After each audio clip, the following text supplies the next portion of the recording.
我们今天来谈演绎法与归纳法。我们有2种基本的方式来结论出我们最后相信哪些事情是真的。第一个方法，归纳法，就是呢，我们都会接触关于情境方面的不同例子，然后从这些例子里面我们就会得到一个普遍的结论。We have two basic approaches for how we come to believe something is true. The first way is that we are exposed to several different examples of a situation, and from those examples, we conclude a general truth. 举个例子，如果你到了某家当地的杂货店，去选需要的物品，你注意到了2个礼拜前的礼拜五的时候，所有的店员都会穿着足球的球衣，然后上个礼拜五再到店里，店员又穿着足球的球衣，今天的礼拜五，他们又穿着足球的球衣，所以从这些观察，你可以结论出，原来所有的礼拜五，这些商店的店员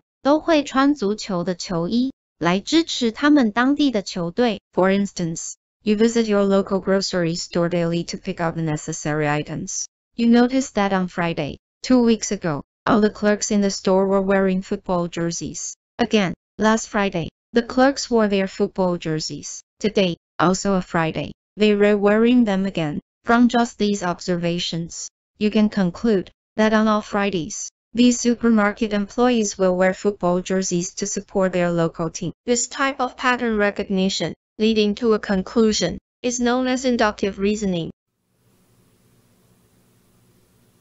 但得到知识的方式也有可能用反方向来进行。譬如说，你在一则新闻里面读到了关于当地的传统，商店的传统就是说，商店员工他们都会在礼拜五穿球衣去支持他们的球队，这个是你先得到结论了。这次呢，你就从这个结论里面去观察，你就会预期每次他们都会穿球衣，而每一次你到了这个商店，礼拜五的时候，你就看到他们真的都会穿球衣。好，这个就是所谓的演绎法。所以由一个普遍得到的概念去引申，然后去推断其他所有的例证，来支持你原来的这个论点，这就称之为演绎法。Knowledge can also move the opposite direction. Say that you read in the news about a tradition in a local grocery store, where employees wore football jerseys on Fridays to support the home team. This time, you raise starting from the overall rule, and you would expect individual evidence to support this rule. Each time you visited a store on a Friday, you would expect the employees to wear jerseys. Such a case of starting with the overall statement and then identifying examples that support it is known as deductive reasoning.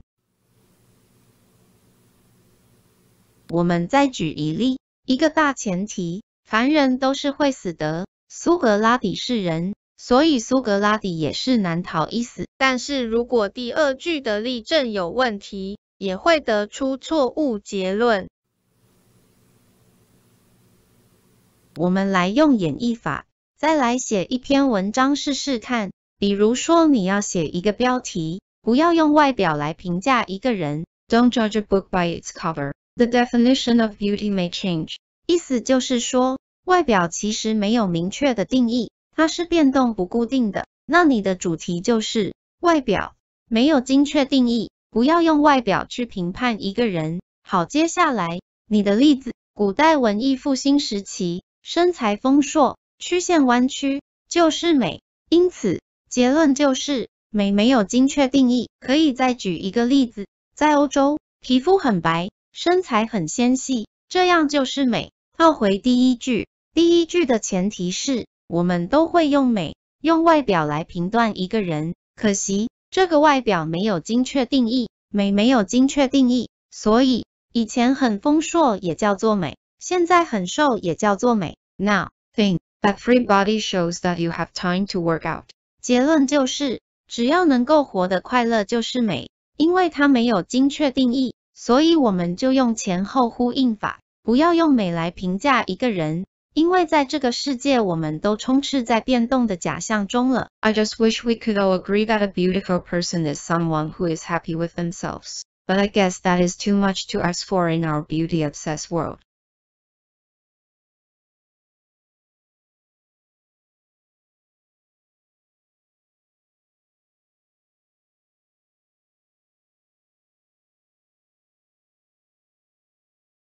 Reading. Is that really beautiful? There is a popular saying, "Don't judge a book by its cover," but people often judge others based on how they look. In fact, it only takes about 7 seconds for people to form a first impression of someone else, and that impression is often about what we see. Appearance and looking good is important for most people, but unfortunately, what we think is beautiful is often unrealistic. Just take a look at American magazines or television. Everywhere you look, there are beautiful people who are alarmingly thin and extremely tanned. It is impossible to ignore that being really thin and tanned are marks of beauty for women in the USA. This got me thinking about how our definition of beauty has changed over the years and what other cultures think is beautiful. Although women in Hollywood and the West are obsessed with being thin, there was a point in the past when being fat was a sign of wealth and being plump was beautiful. If you look at the paintings by Botticelli, an Italian Renaissance painter, the women are full-figured and curvy because that was considered beautiful. Now, a toned, thin, fat-free body shows that you have time to work out, or, more likely, you can afford plastic surgery. Similarly, in Europe, pale skin used to be another indicator of how much money you had, since it showed that you didn't have to work outside in the fields. Nowadays, a tanned body is evidence that you have time to sunbathe on vacation. Because not all Americans can afford a beach vacation, they buy tanning creams that will darken their skin, or go to tanning booths to get an artificial tan. In 2006, over 30 million Americans spent over $5 billion at tanning salons, despite the warnings that it increases the risk of skin cancer. It seems many Americans are ready to sacrifice everything to achieve that beautiful tanned look. When I asked some of my international friends what they thought was beautiful, I got some very different answers.